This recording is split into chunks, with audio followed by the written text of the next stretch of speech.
প্রতি লিটার ডিজেলের দাম ১ টাকা ২৫ পয়সা এবং পেট্রোল ও অকটেনের দাম ৬ টাকা কমছে।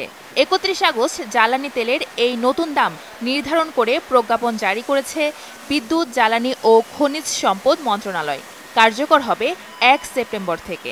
এতে প্রতি লিটার ডিজেল ও কেরোসিনের দাম ১০৬ টাকা থেকে কমে হয়েছে ১০৫ টাকা ৫০ পয়সা।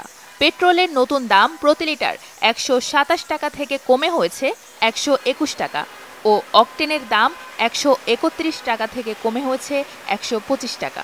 বিশ্ব বাজারের সঙ্গে সামঞ্জস্য রেখে জ্বালানি তেলের স্বয়ংক্রিয় মূল্য নির্ধারণ মার্চ থেকে শুরু করেছে সরকার। সে হিসেবে প্রতি মাসে নতুন দাম ঘোষণা করা হচ্ছে। এবার ষষ্ঠ দফায় সেপ্টেম্বরে এই মূল্য নির্ধারণ করা হয়েছে।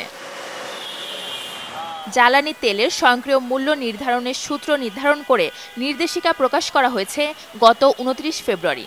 এতে বলা হয়, দেশে ব্যবহৃত অকটেন ও পেট্রোল ব্যক্তিগত যানবাহনে অধিক পরিমাণে ব্যবহার করা হয়। তাই বাস্তবতার নিরিখে বিলাসদ্রব্য হিসেবে সবসময় ডিজেলের চেয়ে অকটেন ও পেট্রোলের দাম বেশি রাখা হয়।